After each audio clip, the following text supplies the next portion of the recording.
आलोचकों वाले हिस्से में भी बहुत सारे महत्वपूर्ण ये प्रश्न हैं जो परीक्षाओं में पूछे जाने की संभावना है, तो इन्हें हम देख लेंगे।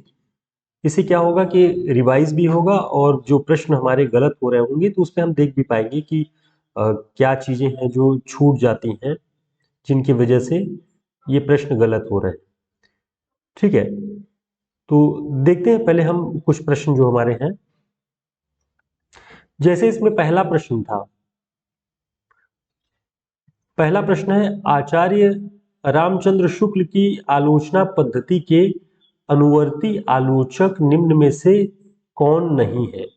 यानी शुक्ल जी की आलोचना पद्धति पर जो लोग आलोचनात्मक रचनाएं लिख रहे थे, साहित्य को देख रहे थे, उन लोगों में कौन कौन थे। तो ऑप्शन में था पंडित कृष्ण शंकर शुक्ल, पंडित विश्वनाथ प्रसाद मिश्र, नंदुलारे वाजपेयी और आचार्य रामचंद्र शुक्ल, इनके नाम हैं। तो आप लोगों ने जो उत्तर किए हैं उनमें से यदि मिलान करें तो पहले का कुछ लोगों ने डी उत्तर दिया है, प्रकाश जी ने डी उत्तर दिया हुआ है पहले का, और जूही यादव जी ने ए दिया है, ए दिया है पंकज जी ने भी।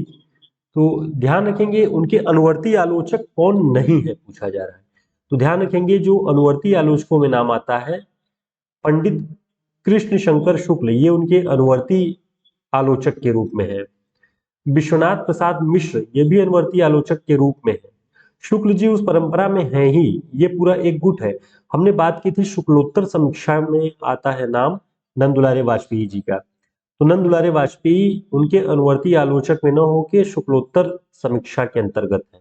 और हमने ये भी बात की थी कि जो शुक्ल जी की परंपरा के जो भी उनके आलोचना पद्धति पर चलने वाले जितने आलोचक थे, उन लोगों ने छायावाद को बहुत सहानुभूतिपूर्ण ढंग से नहीं देखा। नंदुलारे वाजपेयी जी ने, नगेंद्र ने और शांति प्रिय द्विवेदी, इन लोगों ने बहुत सहृदयता पूर्वक देखा छायावाद को, छायावाद की पद्धतियों को। तो इस दृष्टि से आप देखेंगे तो आचार्य शुक्ल की जो आलोचना पद्धति है उनके अनुवर्ती बाकी ये नाम है, यहीं से आपको ध्यान रखना है। गलतियां ऐसे ही छोटी छोटी हैं कि पंडित कृष्ण शंकर शुक्ल ये उनके अनुवर्ती आलोचकों में आते हैं।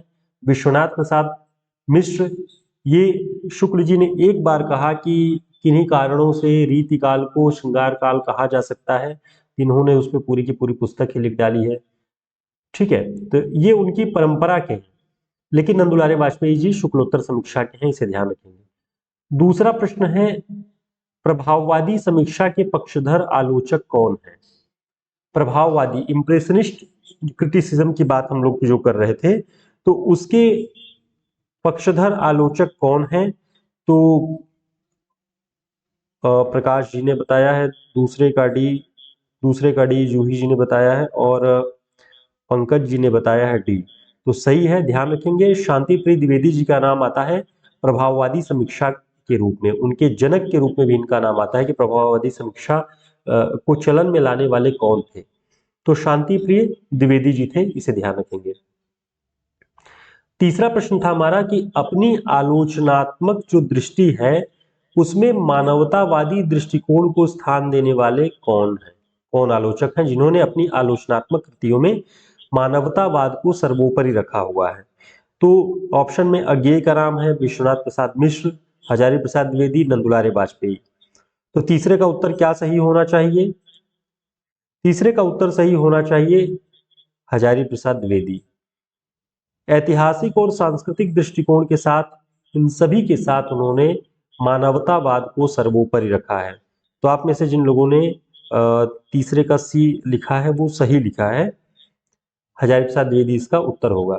चौथा प्रश्न था हमारा आचार्य रामचंद्र शुक्ल ने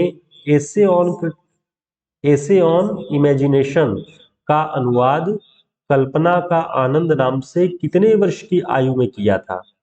तो देखिए हम लोगों ने शुक्ल जी पर अध्ययन करते वक्त इस तथ्य को नहीं पढ़ा, इसका उल्लेख नहीं किया, लेकिन इसका उल्लेख जरूर किया है कि एसे ऑन इमेजिनेशन, इसका उन्होंने कल्पना का आनंद नाम से अनुवाद किया हुआ है। लेकिन कितने वर्ष की अवस्था में उन्होंने ये अनुवाद कर डाला था, इसके विषय में अगर देखें तो चौथे का कुछ लोगों ने डी बताया है, किसी ने ए बताया है और वही डी डी और ए पे गया है। लेकिन आप ध्यान रखेंगे इसका सही उत्तर है 14 वर्ष। ये विश्वनाथ त्रिपाठी जी की पुस्तक है हिंदी आलोचना। उसमें उन्होंने बताया कि 14 वर्ष की अवस्था में ही आचार्य रामचंद्र शुक्ल जी ने एसे ऑन इमेजिनेशन का अनुवाद कल्पना का आनंद नाम से कर दिया था। ये तथ्य ध्यान रखना है। कुछ ऐसे प्रश्न बनने की संभावनाएं हो जाती हैं यदि प्रश्न बनाने वालों ने बेहतर ढंग से अगर शुक्ल जी को आलोचक के रूप में या उनकी मान्यताओं के रूप में रखा है, तो कुछ ऐसे तथ्य हैं जो बनने की संभावना होती है। जैसे आवारा मसीहा को कितने वर्ष लगे लिखने में, है ना, रामचरितमानस को कितने वर्ष लगे लिखने में। तो ऐसे प्रश्नों के साथ ये सारे प्रश्न बन जाते हैं, बहुत कॉमन किस्म के होते हैं। तो 14 वर्ष की अवस्था में उन्होंने ये अनुवाद कर डाला था। ठीक है, इसे देखना है। और प्रश्न संख्या 5 देखते हैं। प्रश्न संख्या 5 है, टी माधवन की पुस्तक माइनर हिंट्स का अनुवाद राज्य प्रबंध शिक्षा नाम से किसने किया। अब देखिए ये जो तथ्य है बहुत ही यूनिक किस्म का है, बहुत अलग किस्म का है। संभवतः आप लोगों में से किसी ने सुना हो, पढ़ा हो, तो बहुत अच्छी बात है।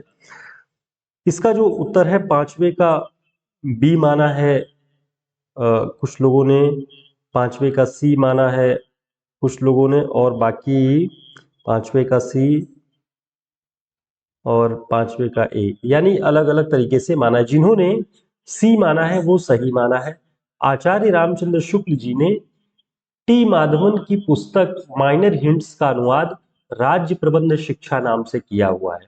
शुक्ल जी ने कई सारे अनुवाद किए, लेकिन उसमें विश्व प्रपंच का नाम आता है ना, विश्व प्रपंच है, रस मीमांसा को लिया जाता है, या हम लोगों ने कल्पना का आनंद लिया, लेकिन इसकी चर्चा नहीं आती है विश्वनाथ त्रिपाठी जी की पुस्तक में, हिंदी आलोचना में, बहुत महत्वपूर्ण पुस्तक है। उसमें इसका उल्लेख आया है कि राज्य प्रबंध शिक्षा नाम से उन्होंने माइनर हिंट्स का अनुवाद किया है। तो ये बात ध्यान रखेंगे। अगला प्रश्न है, हिंदी साहित्य में आचार्य रामचंद्र शुक्ल जी का वही स्थान है जो उपन्यासकार प्रेमचंद या कवि निराला का। यह कथन किस आलोचक का है।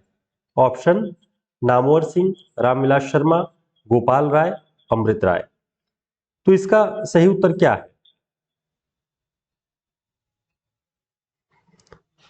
विकास जी ने लिखा है कि 6वें प्रश्न में कोई त्रुटि है। आपने जो भेजा हुआ है ग्रुप में उसके अनुसार उन्हें आलोचकों में रामचंद्र शुक्ल, उपन्यासकारों में प्रेमचंद तथा कवियों में निराला सर्वाधिक प्रिय है। ये किसके विषय में कहना चाह रहे हैं।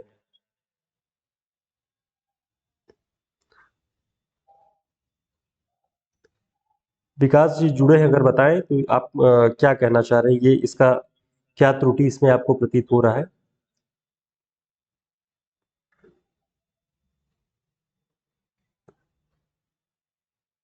हिंदी साहित्य में आचार्य रामचंद्र शुक्ल का वही स्थान है जो उपन्यासकार प्रेमचंद या कवि निराला का। तो ये जो है ऐसा विचार रामविलास शर्मा जी का है। क्या इसमें कोई आप लोगों को कोई त्रुटि लग रही है। ये विश्वनाथ त्रिपाठी की पुस्तक में है। रामविलास शर्मा जी ऐसा मानते थे शुक्ल जी के विषय में कि शुक्ल जी का वही स्थान है जो उपन्यासकार प्रेमचंद का या कवि निराला का हिंदी साहित्य में स्थान है, वही प्रेमचंद जी का, इनका शुक्ल जी का स्थान है। तो ये रामविलास शर्मा जी का विचार है, इसे ध्यान रखना है। चलिए अगला प्रश्न देखते हैं। भावों और मनोविकारों का अध्ययन आचार्य रामचंद्र शुक्ल किस पद्धति से करते हैं। भावों और मनोविकारों का अध्ययन आचार्य रामचंद्र शुक्ल किस पद्धति से करते हैं। जी जी।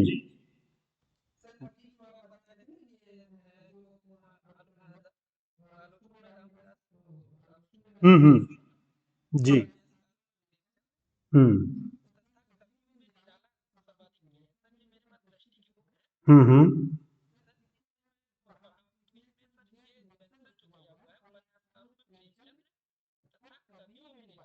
हम्म। अच्छा, ये है रामविलास शर्मा जी का ही विचार ना। हम्म।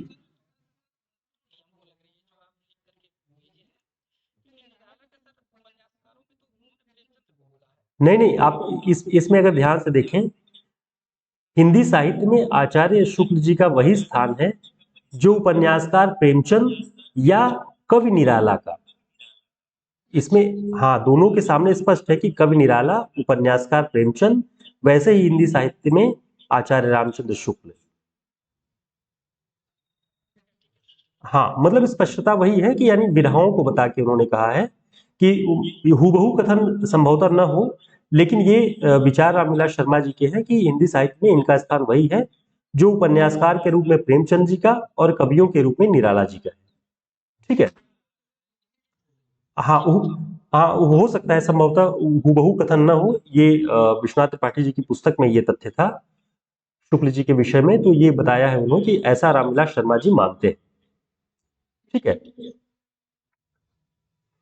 तो अगला प्रश्न है, भावों और मनोविकारों का अध्ययन आचार्य रामचंद्र शुक्ल किस पद्धति से करते हैं? तो ऑप्शन में है